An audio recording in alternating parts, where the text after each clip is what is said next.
Дмитрий, спасибо вам большое, что вы пришли к нам на подкаст. Здравствуйте. Здравствуйте, спасибо, что позвали. Если я не ошибаюсь, вы последние 10, а то и более лет являетесь профессиональным инвестором. То есть вы находите фаундеров и даете деньги их стартапам, верно?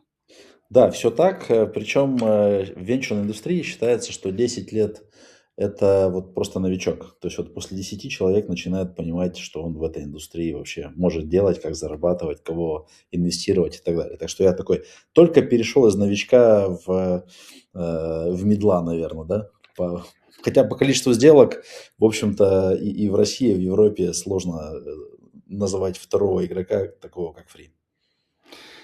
Давайте потратим 5 минут на то, чтобы расшифровать для неискушенного зрителя, что мы только что сказали. Что такое фаундер, что такое стартап и что такое инвестор. Давайте представим нашего зрителя. Это программист, который ходит на работу 5 дней в неделю, получает зарплату, платит подоходный налог, и тут вдруг мы ему предлагаем стать фаундером, создать стартап и пойти к инвестору.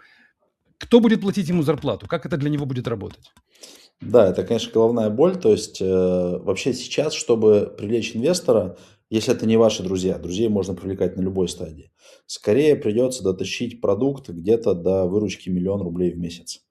В общем-то, в этот момент возникает вопрос, а зачем мне тогда инвестор, если уже 1 000 000 рублей в месяц есть, мне и так хорошо.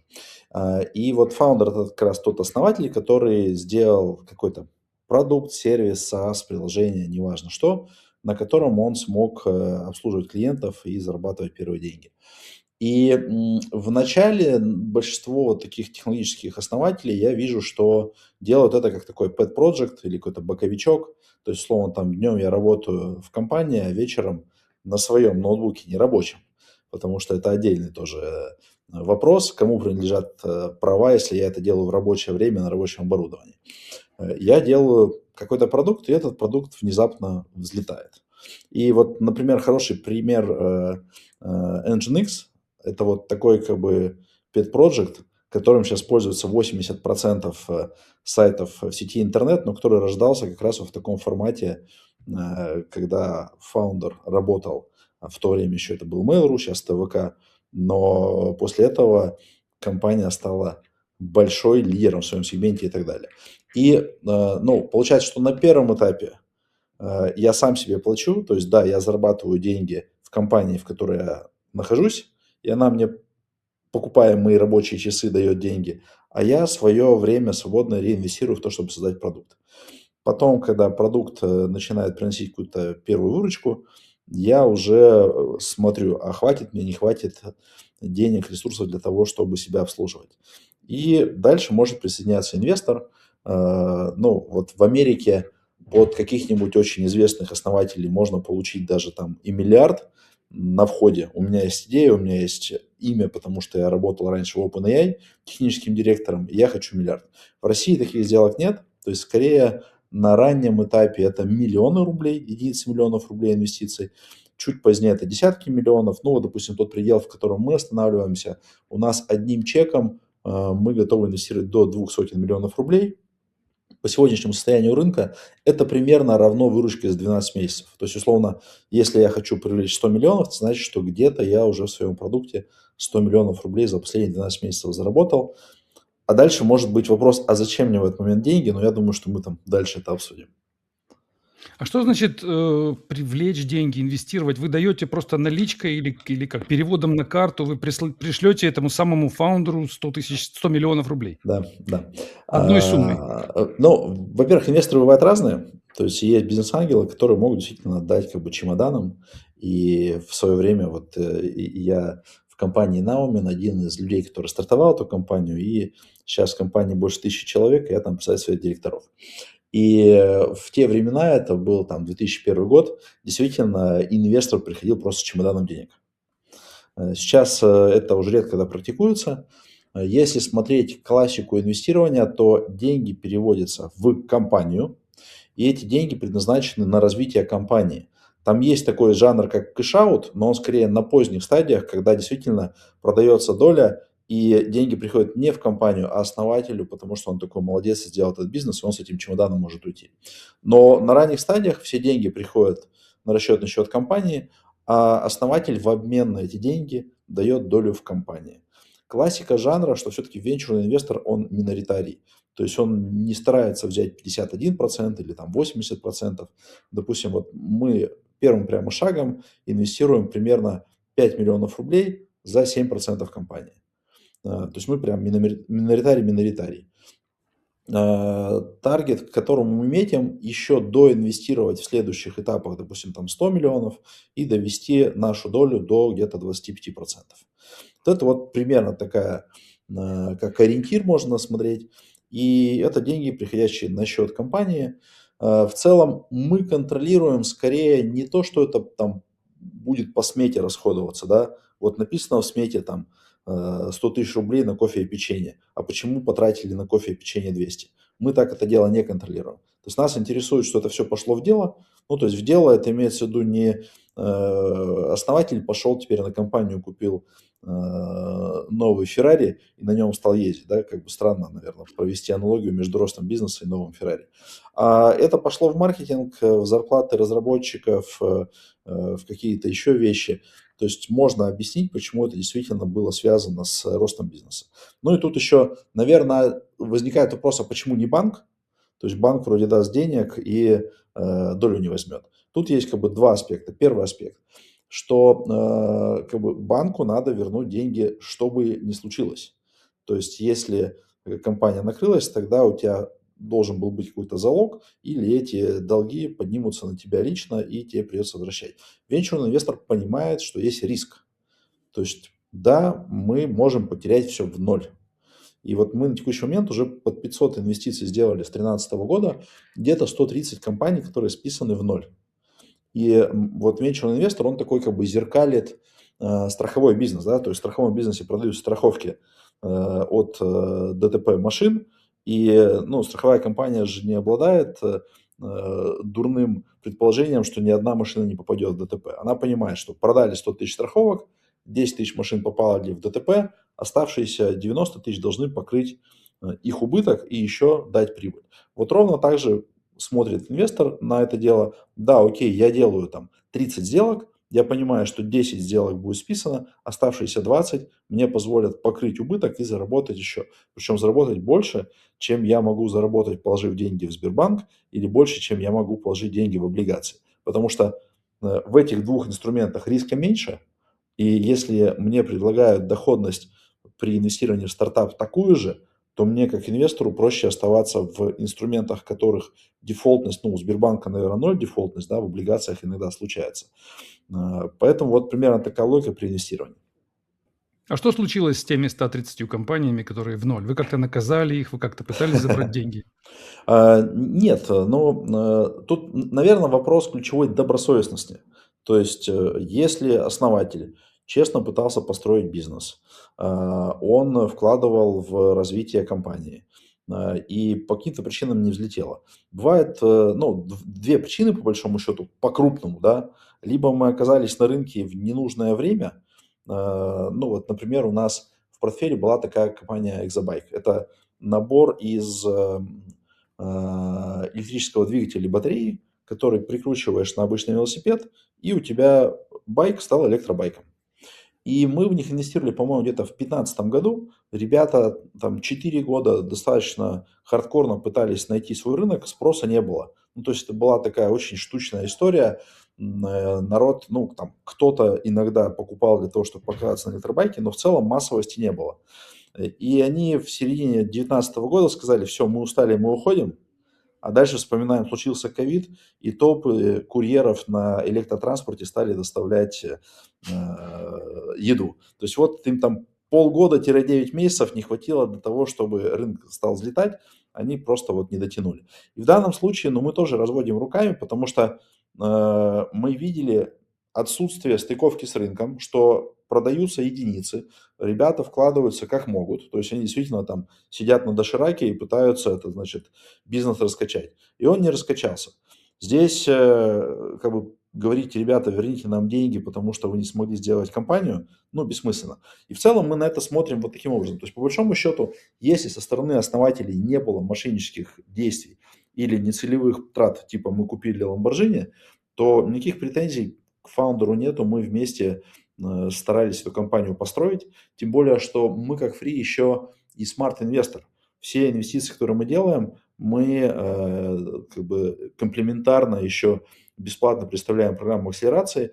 И как минимум в ближайшие месяца 3 после инвестирования мы вместе пытаемся разобраться, за счет чего компания может вырасти. И мы тоже видим, что насколько прилагаются усилия, не прилагаются усилия, насколько сейчас рынок действительно готов потреблять этот продукт или нет, то здесь мы в одной лодке. А как вы их контролируете по ходу дела? Пока ваши 5 миллионов тратятся, вы спрашиваете по дороге или вы ждете тех самых 4 лет, в конце смотрите, был там Lamborghini или не было? Но в классике жанра мы имели на чтение доступ к счетам, то есть фактически мы могли видеть назначение платежей. Сейчас мы так жестко не контролируем, скорее контролируем по бухгалтерской отчетности, из нее тоже видно. То есть если смотреть на счета, то условно в онлайне это можно увидеть, да, там деньги ушли на покупку Lamborghini, мы как бы видим, что случилось, да. В случае с бухгалтерией, ну, это квартальная отчетность, в общем, по ней тоже видно, что происходит в компании. Квартальной периодичности для понимания достаточно. А у вас что, какой-то договор с фаундером о том, что он не будет что-то покупать, а что-то будет? Но в данном случае мы говорим про то, что деньги идут на развитие бизнеса. Вот там нету прям жесткой сметы, да, в которой написано, еще раз повторюсь, там печеньки там или еще что-то, но в целом это в пределах разумного. То есть, опять же, если основатель себе поставит зарплату по рынку, замечательно. Если он поставит себе зарплату X3 к рынку, то, ну, как бы мы спросим, как одни из А что вы акционеров. можете сделать? Вы миноритарный инвестор, у вас 7%. Ну, вы спросите, он скажет, я и так считаю, а дальше что? Ну, смотрите, во-первых, какие-то вещи мы выносим через договор на то, что это должно согласовываться либо общим собранием учредителей, если у нас там, ну, маленькая компания, да, допустим, есть фаундер предпринимательскими навыками, фаундер техническими навыками, и мы как инвестор. Вот у нас как бы три, получается, человека, которые на уровне владельцев компании могут что-то обсуждать. И мы можем выносить в договор, что, например, зарплата вот этих вот двоих основателей, она согласовывается. То есть ты не можешь просто установить зарплату, не согласовав с нами, как с инвестором. Крупные траты тоже согласовываются. Но крупные траты, они обычно в процентах от годовой выручки. Ну, потому что там чем больше компания, да, то есть когда в компании выручка 10 миллионов, то 2 миллиона – это крупная трата. А когда в компании выручка 100 миллионов, то 2 миллиона – это уже мелочь, уже 20 миллионов крупная трата. То есть какие-то такие вот точки контроля, они выставляются, но еще раз, наша задача не заставить как можно больше отчитываться основателя. Наша задача, ну, как бы сделать разумной защиту интересов инвесторов, на самом деле не только инвесторов, потому что вот в этом примере, где там три основателя, что случится, если один из основателей сказал, вот я 3 года в этой компании поработал, устал, я решил пойти в Яндекс. Он тоже из позиции сотрудника пересаживается в позицию просто владельца, акционера. И получается, что вот это вот корпоративное соглашение, договор, он и его тоже интересы защищает. И тут важно научиться самим основателям разные шапочки различать. Вот я в шапочке сотрудника или я в шапочке владельца бизнеса. Потому что, например, компания росла, росла, росла, вышла на уровень 100 миллионов рублей выручки и там 3 года не растет. В этот момент как бы с позиции владельца этого бизнеса, наверное, стоит прийти к генеральному директору и спросить, а что не так происходит? То ли рынок встал, то ли у тебя не хватает компетенции. И может быть разумно попробовать найти другого там генерального директора или еще что-то сделать. Теперь присаживаемся в шапочку генерального директора. К генеральному директору приходят какие-то странные люди и говорят, друг, а давай мы тебя поменяем на другого человека. В позиции генерального директора это злобные гоблины, которые пришли, значит, меня выгнать с компании. И вот здесь вот как бы важно, да, вот если я в позиции акционера понимаю, что у компании есть потенциал вырасти до миллиарда, и у меня 50% этой компании, а я одновременно еще и генеральный директор, то стоит задуматься, может быть, правда, но если не хватает моих компетенций, давайте я стану там председателем совета директоров, или там я буду каким-нибудь директором по развитию, там, или еще кем-то, да, а возьмем человека, который сможет паровозить эту компанию дальше. И вот это на самом деле очень сложное упражнение, потому что здесь домешиваются сразу эмоции, ничего себе, мне предлагают покинуть мой пост, а я эту компанию создал, это же мое детище. Здесь вот это прям сложный разговор. Еще раз, мы его ну, ведем очень как бы осторожно, потому что для нас-то, если условно основатель обиделся и ушел, то это просто машина без колес. То есть кто же будет тогда этим бизнесом заниматься? Поэтому здесь мы можем, несмотря на наличие разных корпоративных инструментов, в общем-то, скорее выступать как такой, ну, мягкий, уговаривающий инвестор, а не там приходящий с плеткой и говорящий, ну-ка, пошел отсюда, сейчас снова возьмем на галеру человека. Хотя хорошие друзья, у которых инвесторы в американском рынке, они говорят, что каждая встреча совета директоров для топ-менеджмента напоминает прием на работу. То есть ты, заходя на совет директоров, если у тебя не очень хорошие результаты там, по кварталу, ты не знаешь, ты выйдешь еще в статусе генерального директора и технического директора, или предложат тебя поменять на кого-то. То есть все-таки оскал капитализма в долине, он такой более жесткий. У нас, ну, по разным причинам более мягкое. Я имею в виду даже не то, что это вот мы такие мягкие. В целом в стране так сложилось. Я очень редко вижу, чтобы где-то меняли или замещали генеральных директоров, потому что это прям сложное мероприятие. Поменять как психологически, так и организационно тоже. Скорее компания после такого корпоративного конфликта просто перестанет существовать как актив. А на что у вас больше силы и энергии уходит? На поиск стартапов, на выдачу им денег или на наблюдение за тем, как они работают потом и решение всех этих конфликтов? Ну, больше уходит на развитие. То есть, если смотреть вот прямо саму компанию, то выглядит как? Примерно от момента первого знакомства до момента, когда мы даем инвестиции, проходит 1,5 года. Это не значит, что мы 1,5 года думаем давать, не давать.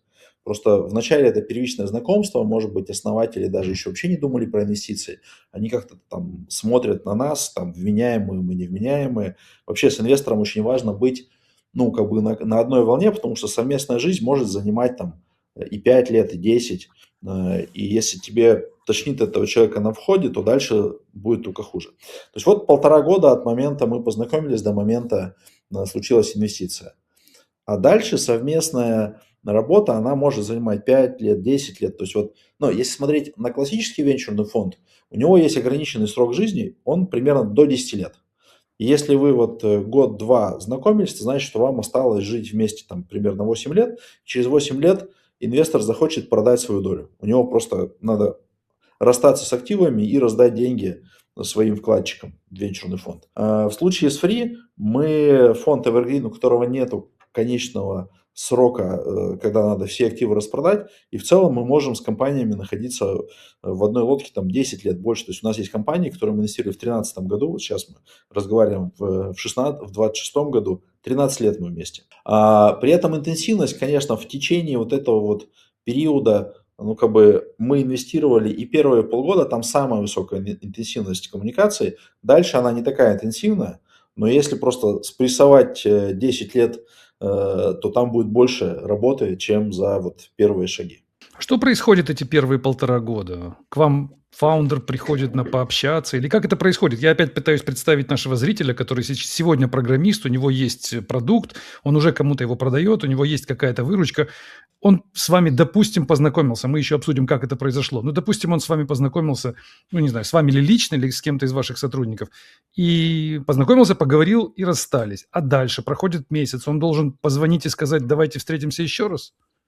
Ну, скорее типовая история такая, что знакомство происходит не в момент, когда есть продукт, а знакомство происходит, когда MVP на минимально жизнеспособный продукт на 90% готов, и осталось еще 90% доделать. И это точка, в которой мы еще не инвестируем.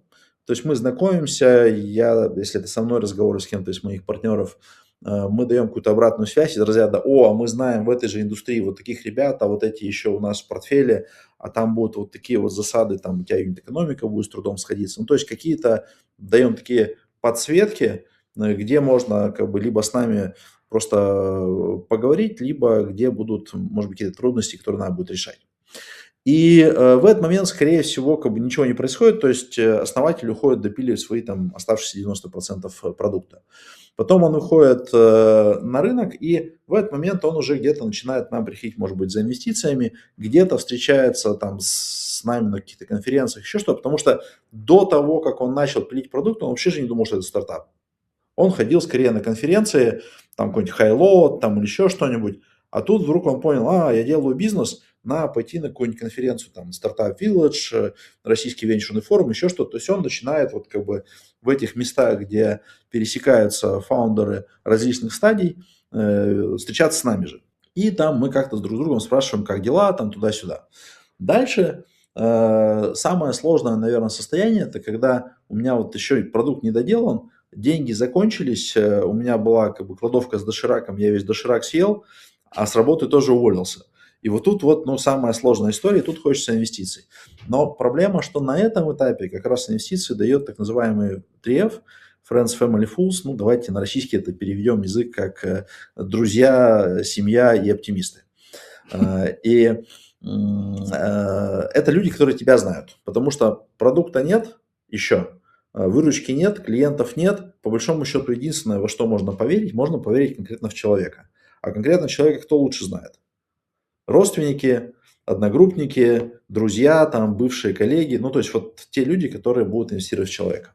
Вот. И в этот момент, либо человек добегает просто на своих запасах до выручки, либо вот привлекает инвестиции от какого-то такого первого круга людей. И дальше мы постепенно общаемся, просто потому что он ходит на конференции, мы смотрим на продукт, мы себе ставим тоже напоминание, что вот классная была история, она нам нравилась, но пока ранее, давайте через полгода еще раз спросим, как дела.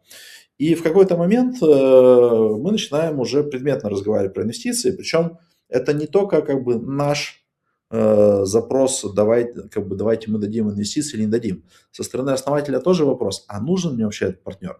Потому что кто-то себя очень комфортно чувствует как одиночка. И окей, я уже стал зарабатывать свои 10 миллионов рублей в год, мне хватает, дальше не надо и так далее. И в целом, я бы сказал, что 99% бизнесов, они вот в этой зоне находятся. Вот по прошлому году, по 25-му, в России, если смотреть вообще все бизнесы, не только айтишные, компании с выручкой до 100 миллионов 82%. Это значит, что 82% компаний, они находятся в среде микробизнеса, даже не малого среднего, а микробизнес до 100 миллионов. Если поднимать планочку до 5 сотен миллионов, то вот в этой зоне еще кажется где-то 12%, то есть, условно, там 90 плюс процентов бизнесов это до полумиллиарда. Это не очень большая компания, и более того, в такой компании венчурный инвестор не хотел бы оказаться. Причина очень простая. Все-таки, несмотря на то, что я говорил, что мы инвестируем там от 5 миллионов, 5 миллионов это попробовать. В целом объем денег, который мы хотели в компанию вложить, 50-100 миллионов. Теперь, если в компании мы положили 100 миллионов, а компания на выручку вышла только 500 миллионов. Если мы будем смотреть такой дивидендный поток, допустим, дивидендный поток в 100 миллионов тоже у компании при выручке 500, это хороший дивидендный поток. Такое не всегда случается. Бывает самозанятый бизнес, где просто вся прибыль ноль. Но, допустим, случилось 100 миллионов. Мы в такой компании владеем, допустим, 20%. Получается, что мы только от этого дивидендного потока будем наши инвестиции 5 лет возвращать. А скорее всего до момента, где компания 500 миллионов стала зарабатывать, она еще росла 5 лет. И это значит, что мы такие 100 миллионов положили, а только вернули эти 100 миллионов через 10 лет. Поэтому вот все-таки венчурная история – это когда компания имеет быстрый потенциал роста, желательно миллиард плюс выручки. Понятно, что это наши совместные галлюцинации. То есть угадать в компании, она вырастет до миллиарда или нет, практически невозможно. Это вот основатель галлюцинирует и декларирует, что я сделал такую компанию. И мы верим, что в этом рынке и этот основатель может это сделать. И мы вместе такие в этой галлюцинации зашли в сделку. Оказались на одной волне. Вот. Я слышал, что дивидендный поток – это не совсем то, к чему стремятся стратегические инвесторы. Они стремятся к увеличению стоимости компании. И им как будто бы не важно, какие там дивиденды. Например, OpenAI вообще дивиденды не выплачивает, но тем не менее его цена огромная. А у вас разве не так? Ну, во-первых, есть американский рынок и российский, и на американский стоит смотреть с точки зрения, какие тренды, какие новые продукты там и так далее. Но в целом это примерно как сравнивать Олимпиаду по прыжкам в высоту на Луне и Олимпиаду по прыжкам в высоту в России, да, там на Земле. И там такие ребята, значит, прыгают без шеста там на 10 метров в высоту. И, значит, смотрят на Землю, где другая гравитация, и говорят, а вы что, как бы на 6 метров-то с шестом прыгаете? Давайте-ка на 6 метров прыгайте без шеста. То есть все-таки разная составляющая. И действительно классика венчура, когда я купил, допустим, 10% или 5% компании, компания в этот момент стоила там 10 миллионов, она выросла, стала стоить 10 миллиардов, и я заработал свои 1000x. Проблема российского рынка, на самом деле американский рынок тоже сейчас такую проблему испытывает, но в России она более существенная, что в год происходит, ну, там, несколько десятков вот таких продаж, так называемых M&A, да, когда пришел там Ростелеком, Сбер, ВК, Яндекс и купил такую компанию. Таких сделок несколько десятков. А инвестиционных сделок несколько сотен. Это значит, что просто количество проинвестированных, количество потом купленных, оно не сходится на порядок. Еще один инструмент – это IPO. Он в России, к счастью, после 2022 года стал достаточно, что ли, доступным, и несколько десятков компаний вышло. Но есть такое понятие окно для IPO, да, когда рынок в хорошем состоянии и там компании продаются. В России это даже, наверное, не окно, а форточка, в нее надо там успеть просочиться. Потому что если смотреть прошлый год, 25-й, было 4 IPO. 2 из них технологических, 2 нетехнологических. JetLand и... А что такое IPO? Можете объяснить? Да. Значит, вот у каждого, наверное, из нас есть приложение банка. Там рядом с ним есть приложение, которое называется там какой-нибудь инвестор. И вот там можно пойти и купить акции Сбербанка, Яндекса, Хедхантера, Арена Дата, Positive Technology и так далее. И по большому счету любая компания, ну условно любая, технически это компания с выручкой от 300 миллионов рублей. Но я бы рекомендовал не от 300, а от 3 миллиардов. Может выйти тоже вот на публичный рынок и фактически продавать свои акции через то же самое приложение. То есть уже инвесторами компании становятся не там венчурные фонды или бизнес-ангелы, которых посчитать по двум пальцам, как бы по пальцам двух рук, а там тысячи. То есть у какой-нибудь компании Positive Technology более 100 тысяч инвесторов. Понятно, что это разные инвесторы, большинство из них держат одну акцию и все. Но в чем прелесть IPO? Прелесть IPO в том, что по идее это максимальная цена компании. Ну, как мы в теории знаем, спрос-предложение, да, когда у тебя 10 инвесторов технических, а на самом деле 2 готовы проинвестировать, то они будут, ну, как бы более консервативные оценки давать, чем когда у тебя есть там 100 тысяч плюс инвесторов, потому что, ну, как бы открытый рынок, больше спроса, соответственно, цена будет выше. В реальности не совсем так, но в целом все равно цена публичной компании обычно больше, чем цена частной компании, у которой вот нету процесса IPO. Но тут есть, как всегда, несколько но. Одно из но – это какая-нибудь там ставка рефинансирования. Потому что когда у тебя ставка рефинансирования 20%, можно положить деньги в Сбербанк просто по 25% годовых, то все начинают продавать акции чего бы то ни было и просто вкладывать в Сбербанк. Когда эта ставка падает, наоборот, все бегут на фондовый рынок. Но в любом случае IPO позволяет, во-первых, получить максимальную цену компании, а во-вторых, привлечь достаточно много денег, потому что, ну, вот венчурный фонд я называл, мы можем дать максимальный чек 200 миллионов. Вообще в одну компанию мы можем проинвестировать порядка 300 миллионов. То есть, допустим, там положили 20, положили 80, положили еще 200, вот мы там накопили в одной компании объем там 300 миллионов. Но если мне надо не 300 миллионов, а 3 миллиарда, что делать? Это только в сегодняшних реалиях идти на IPO, но это уже как бы взрослая компания, у которой есть выручка, у которой есть история, которую можно объяснить массовому рынку. То есть тут вот, наверное, можно посмотреть на какой-нибудь пример Positive Technology. Потому что какая-то сложная штука в сфере информационной безопасности, ее покупает 100 тысяч человек. Чего они вообще покупают? Позитив говорит: ребят, смотрите, есть рынок информационной безопасности, мы все видим, что нас пытаются там хакнуть, утащить какие-нибудь данные, звонят мошенники. Вот мы в этом рынке растем, рынок растет от 200 миллиардов до 700 миллиардов, вот как бы там условно с 24 года по 28, и мы в этом рынке тоже растем.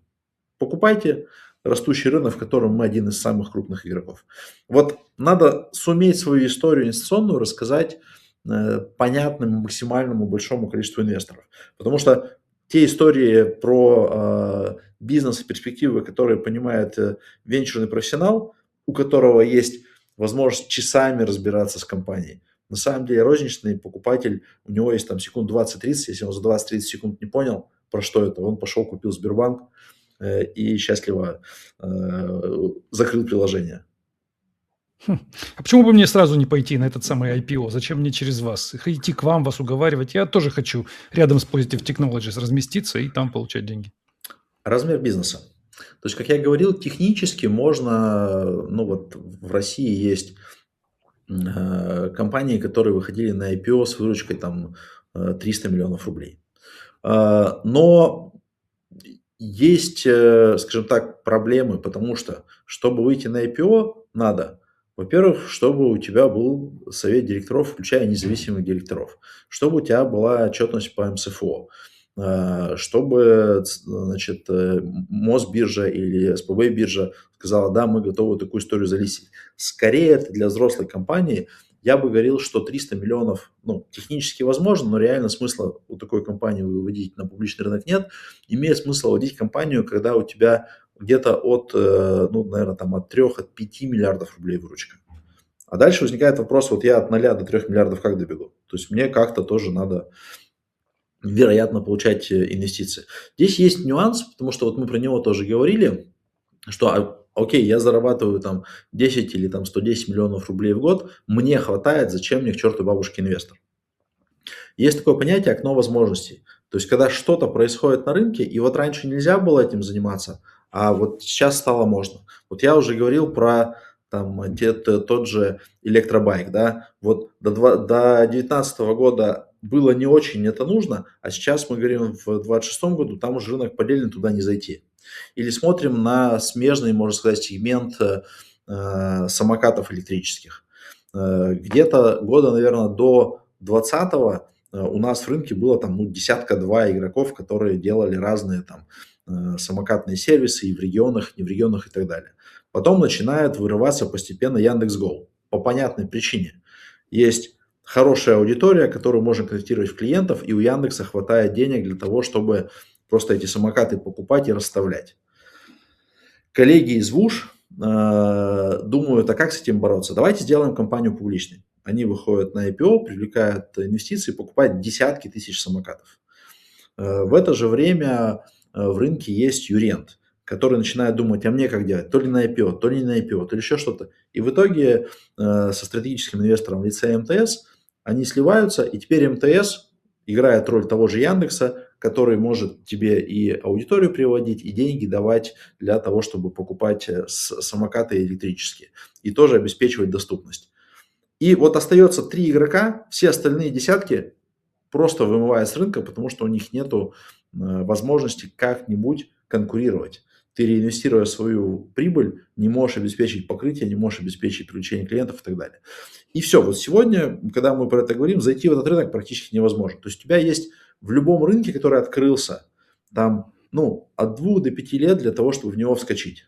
То же самое, допустим, какой-нибудь вот, когда ушли крупные игроки, там, Booking, Airbnb и так далее, в 2022 году они ушли, за 2-3 года произошло перераспределение клиентов по отечественным игрокам. И фактически тут ключевой вопрос. Если в том рынке, в котором ты живешь, вот это окно возможностей, если ты в нем оказался, то дальше возникает вопрос. Я окей с тем, что я при всем потенциале текущем буду занимать больше, не больше, чем 1% рынка, и там немножечко как бы вот получать денег от клиентов. Но зато это будет моя компания без инвесторов, никакие инвесторы не будут там получать мои дивиденды и так далее. Или я хочу занять доминирующую долю, там 20-30%, но тогда мне нужен ресурс для того, чтобы успеть захватить этот рынок. И вот тут всегда как бы возникает вопрос, что мне интереснее? Мне интересно владеть 100% компании с выручкой 100 миллионов или 50% компании с выручкой 5 миллиардов. И каждый решает для себя сам, в такую игру играть или нет. Мне кажется, вы лучше любого стартапера разбираетесь в этих окнах возможностей, в рынках. Отсюда вопрос: а вы не консультируете стартапы? И даже уточню вопрос: вы не подсказываете стартапам, куда им идти? Вы только даете оценку и даете деньги, или вы их можете и направлять? Мы подсказываем, то есть тут есть две составляющих. Первая составляющая, что вот та самая программа акселерации, про которую я говорил, это 3 месяца обычно, когда мы вместе с командой, в которую инвестируем или планируем инвестировать, разбираемся, как сейчас устроен рынок. Потому что, можно почитать какие-нибудь тренды Гарнера там или еще какую-нибудь аналитику и сказать: о, там сейчас взлетает AR, VR, давайте туда, значит, все ломанемся. Но можем вспомнить, что AR, VR уже делал попыток там 3-4. Я лично помню еще шлемы дополненной реальности во времена Дума, это что-то там, наверное, 1997-6 год. Да? То есть, а мы вот уже 30 лет прошло с того времени, все еще нету покрытия, что у каждого в кармане лежат очки дополненной реальности. Вот. И есть какие-то гипотезы, но эти гипотезы все равно надо подтверждать. Поэтому мы как бы с нашей экспертностью даем какие-то подсказки, тем более, что у нас еще есть инсайты. То есть, наверное, преимущество венчурного инвестора, оно не в том, что он еще много начитан вот по этим отчетам. У меня в папочке там каждый год накапливается пару сотен отчетов там от Гарднера, там IDC, там PitchBook, еще кого-нибудь, что там происходит на рынке. И они причем разные рассказывают. Вот. Но еще и мы ежегодно я отсматриваю, мы как команда видим, наверное, 4-5 тысяч стартапов. Я лично соприкасаюсь, наверное, там с 5-6 сотнями презентаций и еще там где-то 50-60 команд. Это вот часовые такие питчи, где мы прям пытаемся разобраться, как устроен бизнес, из чего это состоит и так далее. И мы, получается, еще сигналы получаем от своего рынка. То есть не только что сказал Гартнер или нарисовал какой-нибудь Russian Partners, а что действительно в конверсиях, в поведении клиентов происходит у самих команд, которые делают бизнес. И вот это вот такой инсайт с рынка, он, более, достоверный. Но тут надо тоже понимать, что есть определенная этика. У нас всегда есть такие как китайские стены, да, когда мы посмотрели какие-то цифры в каком-то стартапе, мы не скажем, что Петя, там вот у Васи конверсия 1,1 и средний чек там 5. Мы только можем сказать: слушай, вот как бы можно сдвинуться в такой сегмент или еще что-то. И это, отличие. Причем тут еще надо делать поправку, что все-таки есть, что ли, зона ближайшего развития, то есть что может действительно компания сделать. И надо еще соизмерять, что происходит на рынке с компетенцией, которая есть в компании. И да, можно сказать: смотрите, там вот информационная безопасность прям растет и цветет. А ребята занимаются не информационной безопасностью, а там доставкой еды, где там плюс-минус, кстати, тоже хорошо растущий рынок, но достаточно Красный океан. И они такие: класс, вы про это знаете, а мы в этом ничего не умеем делать, что нам с этим делать-то? Да? То есть тут еще вот есть составляющая, что важно опираться на текущие компетенции, текущие возможности команды, ее усиливать, а не так, что постарайтесь стать ежиками. Наверное, наши зрители знают этот анекдот, хотя не факт. Есть такой анекдот про стратегических консультантов, когда, значит, мышки приходят к умному филину и говорят: тут нас все обижают, там едят, скажи нам, что делать. Филин такой: станьте ежиками. Те такие бегут: класс, мы станем ежиками, станем ежиками. Такие: а как мы станем ежиками? Такие раз возвращается обратно к Филину: слушай, Филин, скажи, а как? Он говорит: я стратег, тактика не на мне, идите сами разбирайтесь, как стать ежиками. Вот как бы нам приходится сначала быть стратегом, а потом еще и тактиком, потому что мы в одной лодке с компанией, в которую проинвестировали, и нам теперь, если мы придумали, как стать ежиками, надо еще и придумать, а как это реализовать-то. У вас, я так понимаю, есть на сайте форма, которую нужно заполнить и попасть на первое интервью. Правильно понимаю? Да, на самом деле много кто приходит просто к нам, вот, не знаю, там, через Telegram или еще как-то, со словами: "Дима, мы хотим от вас денег, вот наша презентация". И если это похоже на правду, во что мы инвестируем, то я говорю: слушайте, да, звучит нормально, давайте все-таки на форму, потому что в форме мы собираем больше обычной информации. Как бы это ни звучало, в большинстве презентаций не хватает, ну, там, 40-50% данных, по которым надо принимать решения. Ну, например, команда все рассказывает, кроме выручки за последние 12 месяцев. А мы без этого, ну, как бы не понимаем вообще, на какой стадии находится бизнес. Ну вот, или еще что-то. И вот эта форма, она просто позволяет нам собирать достоверно. Что не мешает прийти к команде, там, в меня или в кого-то из моих партнеров по фонду и сказать: Дим, вот мы прямо сейчас даже не привлекаем инвестиции. Можно как бы посмотреть мою презентацию и сказать обратную связь, что ты про это думаешь. И более того, мы вот буквально, наверное, где-то в течение там месяца запустим еще и обученный на нас самих искусственный интеллект, который смотрит на такую презентацию и говорит: вот здесь вот красный флаг, здесь классно, здесь еще что-то. То есть можно как бы получить будет полноценную обратную связь о том, что мы как инвестор думаем про ваш бизнес. Причем искусственный интеллект, ну, он в какой-то мере, наверное, вызывает улыбку, что как бы давайте в чат GPT запулим. Отличие, значит, несколько. Первое отличие от, там, условно, ChatGPT, что он обучен на наших данных.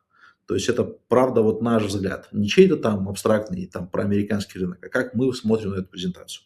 Второе составляющее, почему искусственный интеллект лучше, потому что если я вижу 10 проблем в презентации, то я скорее 10 поленюсь написать. Ну, я как бы кожаный мешок с костями, я напишу 2-3 проблемы, остальные 7 упущу. Просто как бы не хватит времени. Искусственный интеллект ни черта не ленится, он пишет все. И это тоже дает как бы более такую полноценную картину. С одной стороны, более грустную, потому что я тут сейчас с одной компанией, которая в принципе хорошая компания, лидер рынка. У них выручка полмиллиарда. Я взял, скормил их презентацию в искусственный интеллект, и там, ну, поинтов 10, в которых объясняется, почему эта компания может быть лидер рынка, но не сказать, что очень классно. Да, у нее хуже маржинальность, у нее там не очень веселый темп роста и так далее. И я как бы такой компании, которая лидер рынка показывает, и говорю: слушайте, ребята, это не я, это искусственный интеллект такой. Давайте сейчас разбираться, как с этим ну, как бы жить, потому что действительно эти 10 пунктов по отношению к бизнесу можно улучшить. В общем, да, кнопка на сайте, и туда можно заполнить, попросить у нас инвестиции, или найти кого-то из нас там в Телеграме, или не знаю, где мы там будем, в Максе через год. Ну или на любом мероприятии уровня там Startup Village, Российский вечерный форум, мы тоже присутствуем. Там на запуговку можно отвести и с нами поговорить.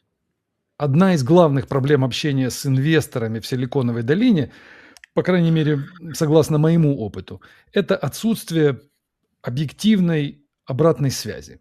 С тобой общаются, хвалят, дают позитивную оценку, но денег не дают.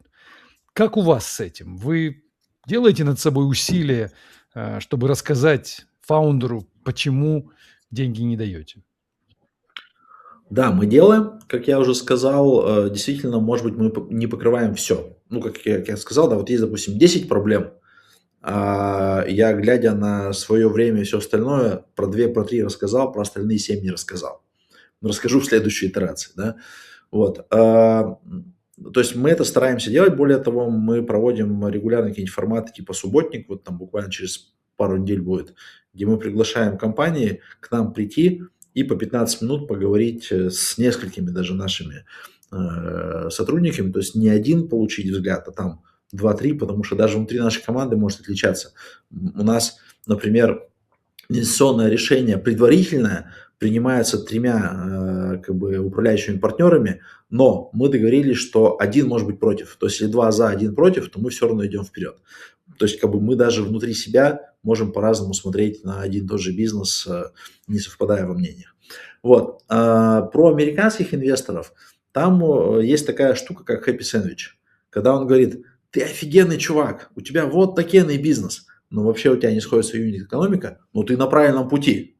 И вот как бы для человека с русской ментальностью он услышал начало и конец. Я офигенный, на правильном пути, где мои деньги? А на самом деле человек как бы вот в этот happy сэндвич, он как бы в силу культурных особенностей хотел упаковать в середину. Чувак, у тебя юнит-экономика не сходится, пока она не будет сходиться, иди лесом. И вот тот, кто не слышал про happy сэндвич и не умеет это считывать, ему прям крайне сложно. Я тоже это дело как бы не с первого раза выкупил. То есть вроде все на позитиве послали на 3 буквы. Что такое, непонятно.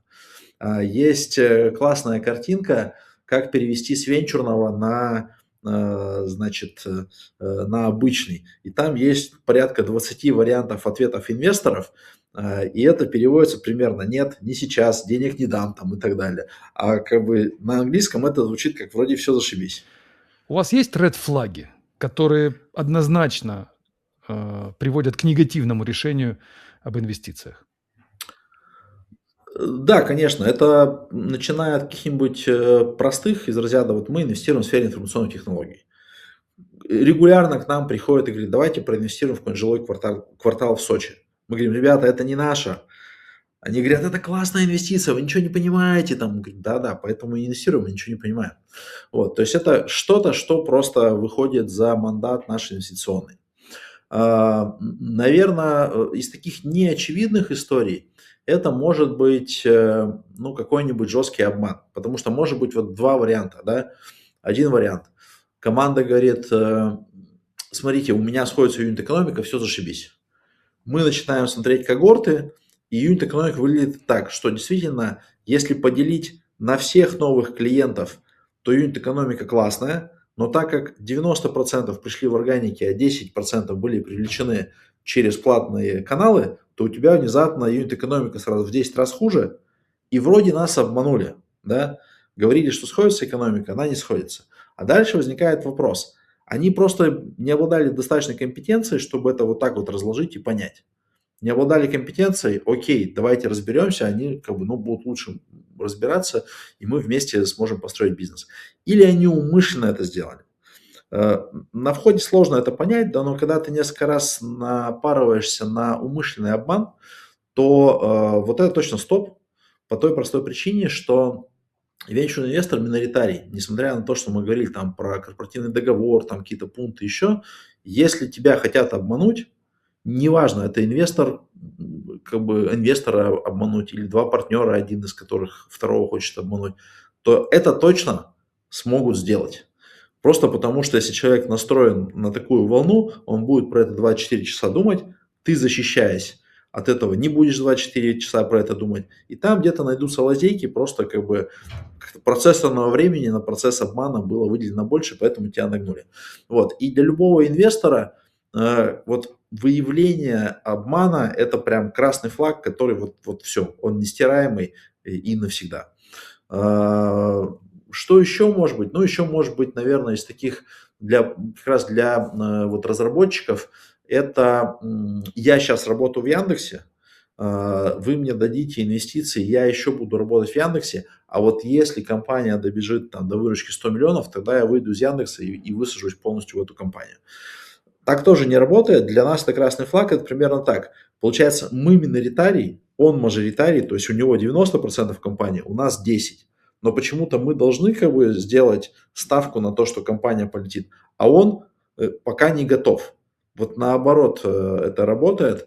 То есть можно сказать, что инвестор любит такого как бы берсеркера, да, который вижу цель, не вижу препятствия, уже как бы поставил все на свою компанию, туда ломится и говорит, я с вами или без вас, я все равно это сделаю. Если вы со мной, я быстрее сделаю. Если вы не со мной, ну как бы и черт с вами, я просто добегу сам, но чуть медленнее. И вот такое вот хочется видеть. То есть, если основатели не делают коммитмент, обязательства в то, что они будут этот бизнес развивать, то скорее инвестор говорит, ну давайте я подожду, пока вы либо не соберетесь, либо нет. Здесь же может быть у меня еще 3 компании. Там вот я делаю приложение для автолюбителей, а еще у меня есть своя автомойка, в которой я там работаю пару часов в день, и еще там шиномонтаж тоже я пару часов в день там работаю. Но я это не брошу вообще никогда, там вот буду этим заниматься. То есть инвестор хочет видеть all-in. Да, вот я сделал все на эту историю, ставку. Да, окей, может быть, не полетит. Да, то есть там мы через год, через два поймем, что это не полетело. Но мы сыграли в эту игру. А когда человек играет на нескольких шахматных досках, то это вот не то, во что хотел бы инвестировать. И часто вы такое видите? Сейчас реже, то есть 10 лет назад прям регулярно это было. Может быть, вот из-за того, что мы это рассказываем, что это не очень как бы подходящая для инвестирования структура, сейчас стали сильно реже. Бывает еще другая, прям такая улыбающая история, когда как раз на конференции подходит какой-нибудь основатель и говорит, у меня вот такой стартап. Ты говоришь, слушай, вот здесь как бы не очень хорошо, рынок красный и вообще непонятно конкурентный импульс. Он такой, хорошо, подожди, у меня еще один есть стартап. Давай про это поговорим. Вот. И, ну, это понятно, что тоже, даже если второй звучит лучше, то уже это вот случилось стоп-фактором, что вроде человек сам не понял, чем он занят еще. А может быть, вам стоит публиковать темы, которые вам кажутся интересными? Фаундеры бы выбирали из списка и делали стартапы. Знаешь, в чем проблема есть? Что, к сожалению, это история на 5 плюс лет. Вообще, вот мы сами удивились. Вот как думаешь, сколько лет в России компания в сфере IT идет от 0 до выручки 100 плюс миллионов рублей? Вот медианная циферка. Сколько лет? Ну, ты практически прав, 6. То есть, представляешь, нам надо суметь опубликовать тему, которая будет через 6 лет работать. Это такая галлюцинация на галлюцинации, что прям очень сложно. И более того, есть другая конструкция, в которую пытаются сыграть институты развития в России. Давайте брать спрос от корпоративных заказчиков, ну, то есть, условно, там от Ростеха, Росатома, там, Ростелекома, РЖД, будем брать темы, какие они хотели бы видеть продукты, чтобы они их потребляли. Тоже крайне сложно, потому что они сами не могут предсказать, во-первых, что будет через 6 лет, но есть еще более как бы, серьезная проблема корпоративного мира, что те люди, которые сейчас там работают, через 6 лет, скорее всего, там не будут работать. И у них не то, что приоритеты поменяются, а вообще как бы жизненная как бы, ситуация будет совсем другая, потому что другие люди. Многие люди не хотят идти в стартап именно потому, что он сопряжен с большим риском. Они не знают, получится или нет. Они боятся потратить 5, а может быть 10 лет своей жизни и оказаться у разбитого корыта. А вы, получается, их туда и привлекаете, даже не говоря им о том, какую тему выбрать, и не говоря о том, получится или нет, не давая им направления. Так выходит. Смотри, тут есть несколько аспектов. Значит, я уверен, что делать бизнес или делать стартап ради денег не надо, потому что это очень тяжелая работа. Ну, вообще роль предпринимателя, у тебя все время что-то идет как бы не так, да. То есть у тебя там клиент сказал, у тебя плохой продукт, там пришла налоговая, еще что-то, тут налоги подняли, и ты все время такой как бы с торчащими волосами пытаешься решить эти задачи. Единственное, почему это может быть ценным, потому что тебя штырит от того, что ты делаешь. Вот у нас есть компания Flower Wow, доставка цветов. И когда я спрашивал, ребята, а что вы этим занимаетесь? Они говорят, мы хотим, чтобы у женщин было больше цветов в жизни. Вот у нас ну, такая миссия. И ты сначала думаешь такой, они ну, не в себе, что ли? Но когда ребята там год-два живут на дошираке и делают вот это, ты другого ответа не можешь найти. Их правда от этого штырит, вот, ну вот там, цветов они хотят больше сделать или еще что-то, непонятно, да, но вот как бы это их цель. И, в общем, предпринимательства идут, потому что, ну, как бы ты не можешь по-другому. Это примерно как вот ребенок захотел кататься на велосипеде. Его же не остановит, что он там 10 раз упадет. Его даже не остановит, что нету велосипеда, он где-нибудь там у товарища его найдет и так далее. То есть вот предпринимательство, на мой взгляд, это такая вещь, которая, ну, она не ради денег делается. В Америке есть вообще статистика, что работая на средней должности в крупной компании, типа там какой-нибудь Oracle, там Salesforce, ты заработаешь больше денег, если ты будешь создавать стартап. Ну, то есть, понятно, там умножается как бы вероятность, что работая в Salesforce, ты 100% получаешь зарплату, а работая в стартапе, ты там условно в 2% случаев заработал, а в 90 плюс процентов случаев как бы все спалил. И вот умножая вероятность на суммы, ты получаешь больше в Salesforce. Поэтому работать в корпорации, конечно, безопаснее и интереснее. Интереснее с точки зрения дохода.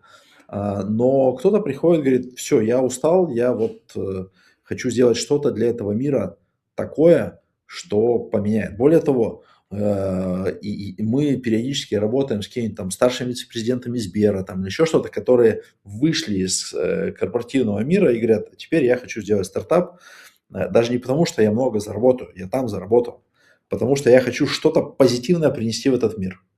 Там, чтобы дети по-другому учились, или там что-то я хочу делать там для пожилого населения. То есть это в какой-то мере про изменение мира, как бы это ни звучало.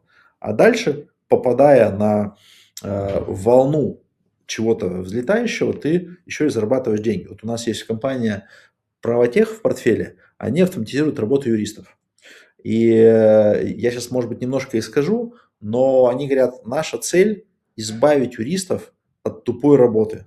То есть, чтобы им было не скучно делать их работу. И мы забираем все там на искусственный интеллект, еще что-то, чтобы юристы получали удовольствие от того, что они делают. И, в принципе, как бы работа юриста начинает другими красками играть. То есть она из такой скучной превращается, в общем, в более, что ли, творческую, более приносящую радость. Вот это вот, ну, а они еще и на этом строят миллиардную компанию, там у них, по-моему, миллиарда 3-4, наверное, в прошлом году было выручки. То есть, в общем, вот когда у тебя совпадает то, что тебе нравится делать с запросом рынка, тогда возникает очень большая компания. Если не совпадает, ну, тогда получается маленькая компания. Может не совпасть совсем, ты хочешь сделать то, что никому вообще не надо. Ну, тогда надо идти поискать что-то еще. Я слышал мнение, что сначала лучше поработать в корпорации и только потом, приобретя опыт, идти заниматься стартапом. Как вы думаете? Ответа нет, потому что вот мы смотрели статистику по американскому рынку. В России просто статистику сложно накапливать, и цифры меньше, и она более закрытая с точки зрения фаундеров. 50 на 50. То есть половина фаундеров единорогов, они серийные предприниматели, а половина вышли из корпоративного мира. Поэтому ответа как так или вот так лучше сложно сказать. Более того, есть еще статистика, что самый большой результат с точки зрения там, размера компании, там, темпов роста и так далее получают люди примерно в возрасте 45 лет, начавшие стартап. То есть получается, ты такой до 45 лет тренировался, накапливал нетворк, понимание индустрии там, и всего остального, и тут как бы стрельнул. Но, на мой взгляд, все-таки лучше начинать раньше по ряду причин. Причина номер раз. Пока ты молодой, рисковать проще. Ну, то есть, когда у тебя там жена, дети, обязательства и все остальное, уже прям рисковать тяжело, сложно решиться. Вторая составляющая, что, на мой взгляд, есть такая аналогия, вот если кто-то в покер играет, ты сел за стол, вышла раздача, а у тебя отвратительные карты. Двойка и семерка. Из двойки и семерки разномастных ты ничего собрать не можешь. Ты чего делаешь? Ты ждешь, когда закончится раздача, когда раздадут еще раз, еще раз, еще раз. И там, условно, на пятой раздаче у тебя на руках 2 туза. Аллилуйя, давайте играть. И в какой-то мере в предпринимательстве ты также, у тебя есть как бы, ну, определенный фактор удачи, что рынок сложился так, чтобы ты на нем смог заработать. Если ты делаешь, как бы сел за стол карточный и считаешь, что с первой раздачи тебе придет 2 туза, ну, шансы невысокие. А если ты сидишь за этим столом и как бы повышаешь свой навык игры, то тебе просто остается дождаться вот этой вот удачной раздачи и ее отыграть. Поэтому, на мой взгляд, все-таки начинать имеет раньше смысл. Просто это повышает шансы, что ты за свою жизнь сможешь найти вот этот вот удачный момент на рынке, которым надо будет только воспользоваться. Теперь хотел бы перейти к сложным вопросам. Давайте попытаемся сравнить Free Ух. с Y-комбинатором. Наш рынок с американским. И какой выбор сделать фаундеру?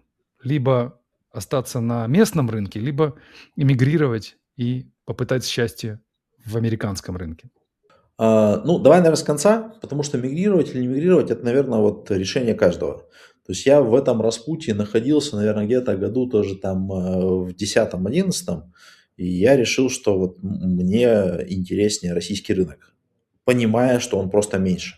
То есть, наверное, ключевое... Две причины. Первое – это вот люди, да, то есть ты же не только работаешь, да, то есть ты живешь с соседями, там, ходишь, пьешь кофе, ходишь по улицам. И вот какая-то российская ментальность, она мне понятна, близка и так далее. Я вот, ну, не хотел бы, может быть, менять ее на другую. Я в свое время около полугода прожил в Южной Корее, и вот как бы условно где-то через квартал меня прям трясло от, от ментальной разницы. То есть это не то, что плохие люди или неплохие, а просто вот, ну, как бы другое общество, и у тебя вариантов два. Либо ты становишься таким же, как южный кореец, ну тогда все, как бы ты уже, ну, не россиянин, не русский там и так далее. Либо что-то другое ты делаешь. Но вот это такая составляющая, да, то есть надо не забывать еще, что ты же живешь в каком-то социуме. Вторая составляющая, что в России, ну, мы инвестор такого первого уровня. Более того, мы не только инвестор первого уровня, мы еще и меняем правила. То есть Free исторически уже под 30 законодательных инициатив провел в нашей стране, там всякие конвертируемые займы, закон о телемедицине, там и так далее, и так далее. И, ну, как бы в Америке я бы такого, во-первых, не имел возможности делать, а во-вторых, а зачем? Ну, то есть вот за россиян и за Россию я переживаю, а за Америку, ну, это как бы не моя страна, да, я приехал сюда заработать. Ну, вот как бы первичный вход, да. Может быть, спустя 10-20 лет ты начинаешь это воспринимать как свою страну. И получается, что мне Россия ближе ментально, духовно, и здесь есть возможность быть инвестором первого уровня, еще и менять правила игры на рынке. Это прям, ну, дорогого стоит в другом месте этого мира. Я бы лично, наверное, не смог в такой точке оказаться. Вот. А возвращаясь к вопросу, чем еще отличается Y-комбинатор от нас и американский рынок от нас, ну, во-первых, американский рынок просто больше, ну, там, чуть ли не в 1000 раз. Просто как бы вот буквально тут на днях OpenAI собрал инвестиционный раунд в 110 миллиардов долларов. А в прошлом году весь российский рынок составил 159 миллионов долларов, венчурный. То есть как бы, ну, прям вот мы близко не стоим. Из-за этого в России какие-то вещи просто невозможно делать. То есть если я решил сделать OpenAI в России, то вот есть Сбер, есть Яндекс, но это корпоративная история, а венчурных денег столько не найдешь. Поэтому какие-то истории вот там с космонавтикой, с фундаментальными какими-нибудь LLM-ками, еще с чем-то, они в России просто невозможно их реализовать, потому что нету такого объема денег на руках у венчурных инвесторов. И здесь, ну, ты если хочешь этим заниматься, то только в Америку, другого места просто нету. Понятно, что мы как венчурные инвесторы стараемся, чтобы и в России появилась такая возможность, но пока нет. Вот. Но вот именно развилка Россия или не Россия, на мой взгляд, она больше про, ну, про духовное состояние. То есть ты хочешь, вот как бы понимаешь, что тебе придется перестроиться и в этом рынке ассимилировать. И там хорошие есть люди, да, то есть там какой-нибудь Андрей Хусит из Мира, там Арсен Томский из Индрайва, там много людей, которые как бы с нашим трек-рекордом успешно построили там компании. И более того, они бы не смогли их в России это сделать. Смотрим на какой-нибудь Мира, последний раунд инвестиционный Мира был 15 миллиардов долларов. В России, ну, хорошо, если бы это стоило миллиард рублей. То есть даже не миллиард долларов, да, просто что 10 миллионов долларов. То есть у него не было другого варианта сделать такую компанию такого размера на нашем рынке. Вот. И это, наверное, вот развилка раз. Вторая развилка еще, в чем отличие, наверное, Y-комбинатора от нас, что Y-комбинатор, он работает на то, чтобы на выходе привлеклись инвестиции. И в целом до 80% выпускников Y-комбинатора получают прямо на выходе инвестиции. И основная роль YC – это собрать в одном месте венчурных инвесторов, отобрать хорошие стартапы, их доупаковать за период вот этой вот акселерации и на демо-дне одни с другим совместить, и дальше, аллилуйя, за счет денежного ресурса они вырастают. Кто-то тоже фейлится, но кто-то вырастает. В России такого практически не происходит. Нету ни одного демо-дня, на котором происходят, ну, там, массовые какие-то инвестиции. То есть, да, штучные происходят, нельзя, там, 50 компаний выступило, там 3-4 закрыли инвестиционные раунды, а все остальные, они просто столько инвесторов нету на российском рынке. И по факту получается, что вот наша цель, нас как фри, чтобы компания стала устойчивой, не завися от того, инвестор даст деньги или нет. То есть, по большому счету, мы больше смотрим не на то, как она будет привлекательно смотреться для инвестора, а насколько она сможет уже зарабатывать, насколько будет позитивная юнит-экономика и насколько она сможет дойти сама до какой-то точки безубыточности. И вот это, ну, как бы получается и приоритет Y-комбинатора и фри отличает, и результат отличает, да, то есть для нас хорошая компания, которая даже без венчурных денег потом станет большой, а для YC хорошая история, когда компания привлекла венчурные инвестиции. Да, для нас это тоже хорошее. Мы понимаем, что вероятность этого события в России тоже на порядок меньше. ВВП России, если сравнивать с ВВП США, разница будет не в 1000 раз, а инвестиционный рынок в 1000 раз меньше. Почему так? Ну, действительно, отличается примерно в 10 раз.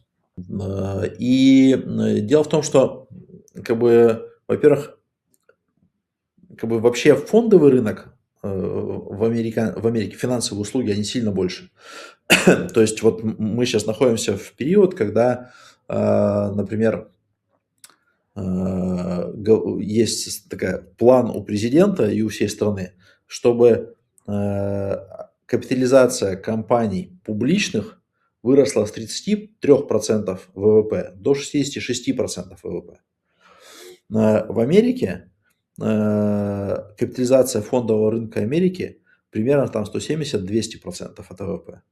То есть как бы при том же ВВП, получается, у нас делим ВВП на 3, а в Америке умножаем на 2. Вот мы еще получаем как бы еще один нолик за счет вот как бы просто разницы оценок. Еще одна составляющая – это процент, как бы какой объем денег аллоцируется на венчур. То есть вообще венчур не сказать, что это супер большая индустрия в сравнении, допустим, с фондовым рынком, но в России на венчур 0,01% вообще уходит как бы финансов, да. В Штатах все-таки это единицы процентов выходит, 1-2%.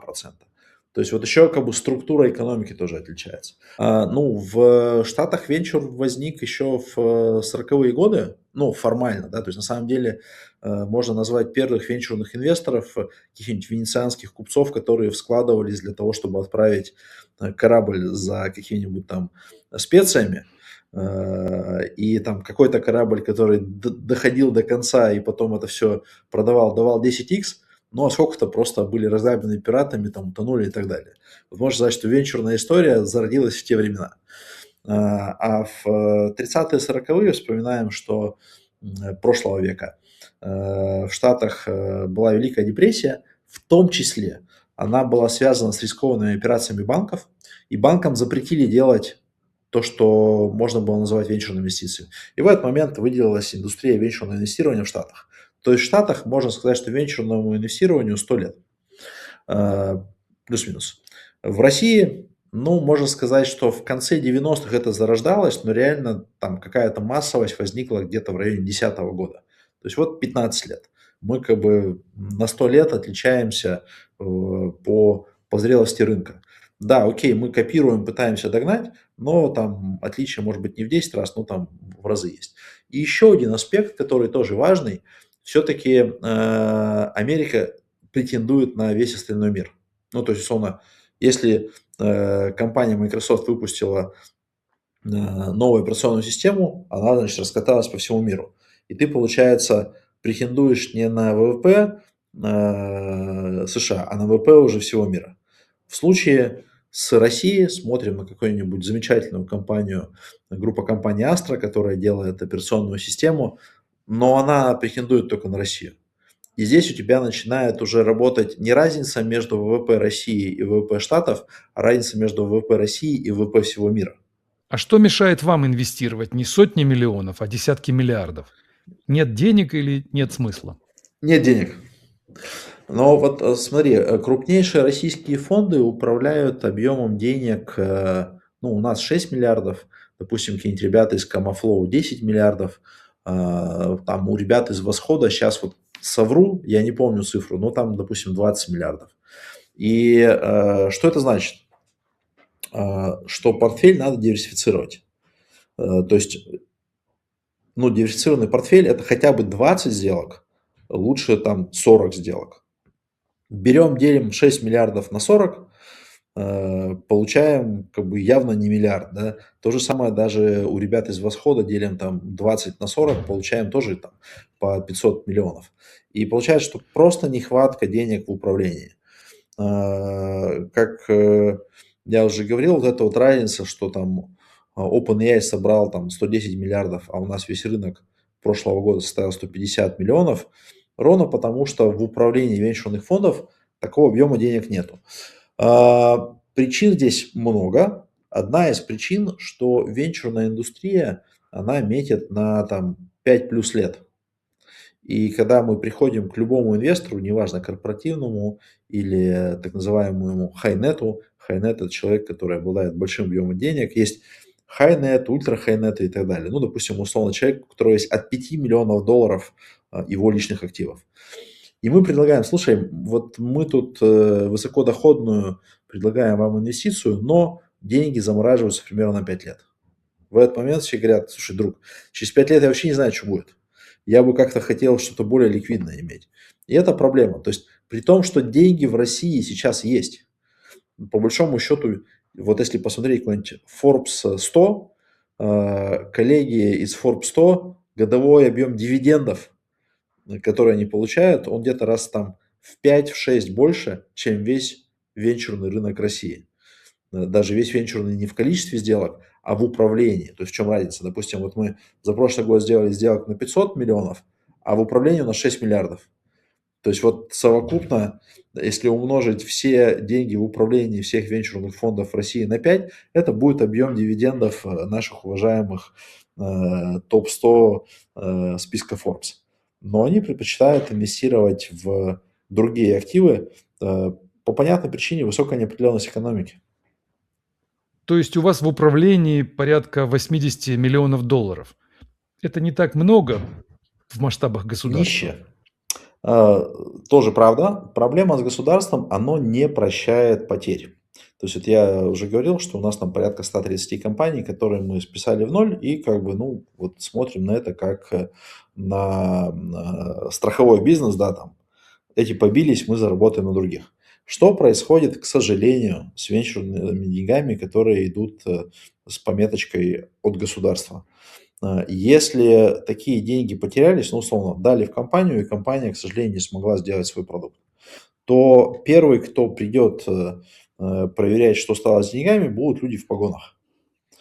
И это, конечно, очень как бы стрессовая история для всех. Это и стрессовая история для основателя. Ему и так грустно, он только что компанию закрыл. А тут еще пришли люди в погонах пристально посмотреть, а что это было. Это стрессово и для управляющих фондов, потому что, а вдруг они где-то что-то сделали не так, да, вот вспоминаем, есть, значит, бывший руководитель российской венчурной компании, господин Повалко, который сейчас находится в местах лишения свободы. Он просто, как бы вот с точки зрения венчурных действий, он не сделал ничего как бы неправильного. Он старался повысить доходность инвестиций. То есть он условно, когда одна компания была готова выплатить деньги, он эти деньги не в фонд вернул, а как бы в другую инвестицию направил. Вроде бы с точки зрения венчура нормальная составляющая, он хотел повысить доходность, да, то есть он как бы в одной компании заработал, во второй тоже может заработать. Но он нарушил процедуры. То есть условно он, ну там, не таким образом подписал документы. И формально, значит, нецелевое расходование средств и так далее, все надо идти, значит, отрабатывать. И это я только один кейс назвал. Если посмотреть там по следам других вот таких вот около бюджетных историй, их там десятки. То есть люди либо уже находятся в местах лишения свободы, либо они ожидают, что их освободят. Причем на уровне государства идет об этом риторика, что надо сделать право на ошибку, надо сделать право на ошибку. Но как бы пока законодательная база вот как бы меняется, у тебя есть еще и право применительное, да, то есть когда ты смотришь на то, что происходит с людьми, которые управляли этими деньгами, ты такой думаешь, слава богу, я к этим деньгам отношения не имею, и более того, не хочется боль-то наносить вот этим людям. То есть представь, по следам наших инвестиций 130 расследований случилось. Там бы просто к нам никто никогда не пришел за деньгами больше. То есть частные инвесторы готовы простить, забыть и расследованиями не заниматься. Да, да, да, А да. давайте рассмотрим обратную сторону вашего бизнеса. Допустим, я инвестор. Представим, что у меня есть несколько миллионов рублей или долларов. И я к вам приду. Ну, Что я получу? смотри, здесь сложно, но базово вот сейчас мы говорим таким образом, что мы готовы взять на борт от 50 миллионов рублей. Ну, то есть, если это инвестор, у которого меньше 50 миллионов, то это не к нам, просто как бы маленький объем. Вот. И мы ориентируем. Здесь нельзя как бы как банк, да, вот я подписал, я тебе обеспечу там 15% годовых. Как бы это вероятность составляющая, она от многих факторов зависит. Но базово мы сейчас обещаем такую составляющую, что на горизонте 5 лет возвращается 2х на вложенную сумму, то есть как бы пришел с суммой 50 миллионов, через 5 лет забрал 100. И еще остается, так как мы это вот делаем через дивидендные доходы, еще остается доля в компании, которая, может быть, станет феноменальной. То есть, может быть, эта компания, там, условно, новый там FlowWow, там, или Pravotech, или там Positive Technology и так далее. И вот мы обещаем, что 5 лет мы вернем 2 икса на вложенные деньги, и еще останется лотерейный билетик, который, может быть, сработает и даст еще большую доходность. Но как бы вот первая часть возвратности, она практически стопроцентная, а во вторая часть, она более вероятностная, потому что попасть в феноменальную компанию, это еще, ну, как бы надо, чтобы повезло. То есть я стану владельцем стартапа, в который инвестирую. Смотри, опосредованно. То есть как это выглядит? Есть кубышка, которая, значит, сейчас называется договор инвестиционного товарищества. И вот все венчурные инвесторы, они складывают в эту кубышку. Ну, вернее, как бы так называемый LP, Limited Partners. То есть вот такие там физлицы, они положат в этот кубышку деньги. И эта кубышка уже делает инвестиции, владеет долями в компаниях. И фактически, когда происходит продажа, деньги поднимаются в эту кубышку и потом распределяются в тех инвесторов, которые в нее положили деньги. То есть владеет, скажем так, такое прокси юрлицо долями, а наверх вкладчикам возвращаются уже как бы сами деньги после продажи долей или дивидендами. Ну, звучит не очень выгодно. Это сравнимо с тем, что мне даст Сбербанк за те же 5 лет, примерно тот же 2х. Ну нет, конечно, потому что 2х за 5 лет это где-то в район 20-25%. В прошлом году это да, сейчас уже нет, через год вообще нет. То есть вспоминаем, что если смотреть депозиты Сбербанка исторически с 2000 по 2026 год, то средние депозиты в районе 6% годовых. То есть как бы на горизонте 10 лет это, считай, там в 4-5 раз больше, чем депозит. И я, отдав вам эти деньги, в принятии решений инвестиционных никак не участвую. Или Да. будете со мной консультироваться? Да. Смотри, выглядит не совсем так. Мы описываем мандат. То есть мы говорим, что мы будем инвестировать в компании вот такого профиля, вот в такой локации, вот на такой стадии, вот такими чеками. И мы это не можем нарушить. Ну, вернее, даже не так. Если вдруг нам попалась какая-то феноменальная история, которая вышла за вот эту рамку мандата, тогда мы можем прийти к Limited Partners и сказать, смотрите, вот есть классная тема, но она за рамкой мандата, давайте проголосуем. Да, давайте как бы, да, как бы сделаем решение, хотим мы, не хотим в такое сходить. Но вот если это все вписывается в ту рамку, которую мы обещали, то мы просто делаем сделки. Понятно, что мы отчитываемся перед инвесторами, там, как минимум с регулярностью раз в квартал, в кого проинвестировали, какое состояние компании, что происходит, там, какие сделки и так далее. Но в целом, да, как-то получается, что мы в кабине пилота, а как бы инвесторы доверились нам, сидят в бизнес-классе и ждут, что мы долетим в ту точку, в которую планировали. А часто к вам возвращаются инвесторы? По-разному. То есть у нас, скорее, вот сделки, ну, вот конструкцию, в которую я сейчас описал, это вот, она достаточно свежая, потому что до этого мы работали с корпоративными деньгами. То есть если бы там, 2 года назад ко мне пришел физик, я бы сказал: "Я как бы деньги физика не возьму". А с нами периодически соинвестировали люди. То есть получается, что это как бы не в портфель, а в какие-то отдельные сделки. Вот, допустим, сейчас у нас будет одна из историй, в которой инвестор проинвестировал в компанию 15 миллионов рублей, а заберет он сейчас на выходе порядка 1,5 миллиарда. Как думаешь, хочет он еще раз с нами проинвестировать? Ну, это лет 10 прошло или Но, больше. да, конечно, конечно, конечно, но все равно это 1000 икс. И последний вопрос, видимо, даже не вопрос, а призыв к действию. Наверное, стоит наших слушателей направить на форму обратной связи и предложить им отправить свою заявку о своем стартапе к вам. Ну, я бы, наверное, первое сказал, это, как бы, раз, что лучше сделать и пожалеть. Вот я, по крайней мере, живу по такому принципу. Потому что, когда ты в старости такой будешь думать: "Блин, а чё я ничего не попробовал-то?" Но как бы вообще возникает вопрос: зачем жил, да? То есть лучше сделать и пожалеть.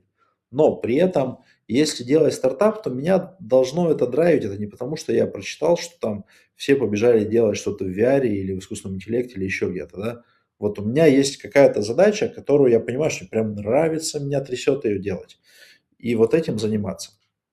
А дальше, если эта штука, я хочу сделать бизнес, причем большой бизнес, то, конечно, приходите поговорить. Можно через заявку, можно живьем там где-то поймать, можно там написать в Телеграме или в другом канале и быть на связи, потому что на самом деле не так много людей, которые пытаются менять мир. Наверное, точку, которую я хотел бы поставить, она вот такая, что я этим бизнесом, вроде венчур-инвестор, это про деньги. Но мне нравится этот бизнес, потому что это такой пузырь оптимистов. Люди, которые настроены на негатив, они не начинают стартапы.